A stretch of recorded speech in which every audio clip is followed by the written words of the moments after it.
여러분께서는 하나님이 여러분과 함께 하심을 믿으십니까? 감사합니다. 하나님이 함께 하심을 어떻게 알 수 있습니까? 어떻게 느끼십니까? 언제 하나님이 나와 함께 하신다는 확신이 드십니까? 어떤 사람은요, 자기가 좋을 때, 일이 잘 될 때 하나님을 느낀다고 하는데, 어떤 사람은 힘들 때, 괴로울 때, 외로울 때 하나님이 함께함을 느낀다고 합니다. 여러분은 어느 쪽이십니까? 물론 하나님은 나의 조건과 현실과 무관하게 늘 나를 사랑하시고 지켜주시고 함께 동행하시는 줄 믿습니다. 자, 그런데 오늘 욥을 보니까 고난 중에 하나님을 더 세밀하게 체험하는 것을 알 수 있습니다. 11절 보니까요. 내가 내 입을 금하지 아니하고 내 영혼의 아픔 때문에 말하며 내 마음의 괴로움 때문에 불평한다 했습니다. 영혼의 아픔, 마음의 괴로움에 하나님을 체험하는 것이지요. 14절 보니까 주께서 꿈으로 나를 놀라게 하시고 환상으로 나를 두렵게 하신다 했습니다. 꿈에 나를 놀라게 하심으로 하나님이 나와 함께 하시는구나 체험한단 말이죠. 또 15절 말씀 읽어볼까요? 다 같이 시작. 이러므로 내 마음이 뼈를 깎는 고통을 겪느니 차라리 숨이 막히는 것과 죽는 것을 택하리이다. 예, 마음의 뼈를 깎는 고통을 느낄 때 하나님을 체험한다는 말입니다. 또한 19절 말씀 보니까요. 주께서 내게서 눈을 돌이키지 아니하시면 내가 침을 삼킬 동안도 나를 놓지 아니하시기를 어느 때까지 하시겠습니까? 예, 침 삼킬 동안도 하나님을 체험한다는 말입니다. 저는 개인적으로 걸으면서 하나님을 체험합니다. 저는 걷는 게 참 좋아요. 하나님이 주신 두 다리로 걸으면서 하늘을 보고 산을 보고 꽃을 보고 나무를 보고 새들을 보고 사람 얼굴들을 보고 거리를 보고 가게를 보고 이 걷는 게 너무 좋습니다. 그래서 지난 6월 달에 허리 수술을 하고 한 달 보름 정도를 그냥 대충 조심조심 걷는데 마음껏 걷는 게 얼마나 부러운지, 그냥 두 팔을 휘저으면서 씩씩하게 걷는 이덕자 권사님을 볼 때 얼마나 부러웠던지, 길거리에 다니시는 사람들이 뛰면서 걷는 게 얼마나 좋은지. 하루는 TV를 보는데요, 해변에서 할머니 할아버지들이 게임을 하는데 달리기를 하시더라고요. 그때 와, 저 할머니 할아버지 달리네. 나는 제대로 걷지도 못하는데 얼마나 부럽던지요. 저는 걷는 게 너무 좋습니다. 그래서 지금 이렇게 다 나와서 마음껏 걷고, 그래서 하나님 주신 이 세상을 두 발로 밟으면서 누릴 수 있는 것이 얼마나 귀한지.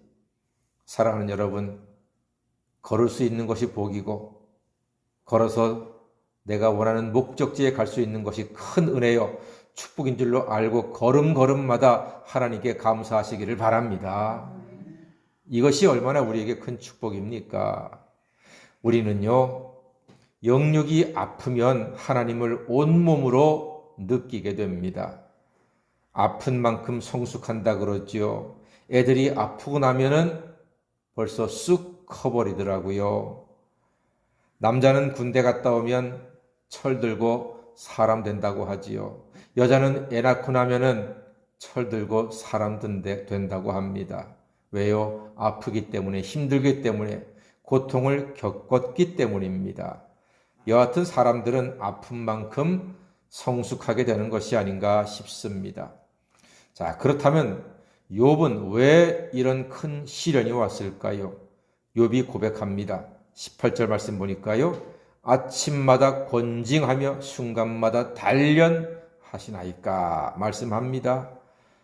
권징과 단련을 우리에게 주시는 하나님, 시험을 통해서 우리를 권징하시고 단련하시는 것입니다. 이것은 시험을 치르는 것과 같습니다. 우리 옛날에 중간고사, 기말고사 지긋지긋하지 않았습니까?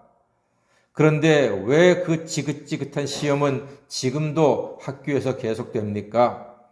시험으로 학생 실력이 향상되기 때문입니다. 시험이 없으면 학생의 실력이 향상되지 않습니다.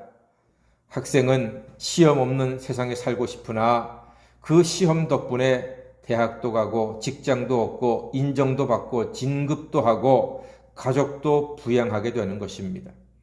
하나님은 사랑하시는 자에게 시험을 허락하신다 했습니다. 하나님이 심심해서 우리를 시험하시는 것이 아니고요. 그 시험을 통해서 우리가 하나님 앞에 회개하고 가까이 나아가며 온전한 사람으로 서기를 원하시기 때문에 자녀에게 시험을 허락하십니다. 하나님을 믿고 의지하는 사람에게는 고난도 유익이 됩니다. 정금같이 나오는 것입니다. 만약에 이 세상에 하나님이 없다면, 만약에 사람에게 하나님이 없다면 그는 어떻게 되겠습니까? 16절 말씀 보니까요. 내가 생명을 싫어하고 영원히 살기를 원하지 아니하오니 나를 놓으소서 내 날은 헛것이니이다 그랬습니다. 예, 하나님이 없으면요. 그의 인생은 헛것이다. 하나님이 안 계시면 우리의 새벽 예배는 헛짓이다. 예수님의 부활이 없으면 우리는 쓸데없는 일을 하고 있다. 똑같은 말이죠. 사랑하는 여러분, 하나님께서 우리와 함께 하시고 예수 그리스도의 부활을 통해서 죄사함과 영생을 주시고 우리에게 은혜 가운데 하루를 살 수 있도록 인도하시는 그 사랑에 늘 감사하며 새벽 제단에 나와서 힘들어도 아파도 외로워도 괴로워도 주를 찬양하고 변함없는 주님의 사랑 가운데 늘 승리하기를 간절히 소망합니다. 우리 하나님을 믿는 사람들은 17절의 고백으로 나아갑니다. 사람이 무엇이기에 주께서 그를 크게 만드사 그에게 마음을 두시고 라고 했습니다. 예, 하나님의 마음은 하나님을 믿는 사람에게 있습니다. 그에게 마음을 두시고 라고 했습니다. 오늘 예수 안에서 하나님의 마음이 우리에게 있는 줄 믿습니다.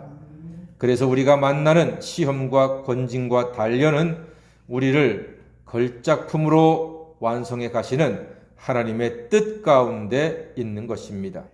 우리에게 마음을 두사 죄사함과 구원을 주심에 감사하며 온 몸과 마음으로 걸음걸음마다 호흡할 때마다 식사하실 때마다 소중한 사람들 만날 때마다 늘 감사하시며 하나님께 영광 돌리는 복된 사람 되시기를 주님의 이름으로 간절히 축원합니다. 아멘. 기도하겠습니다.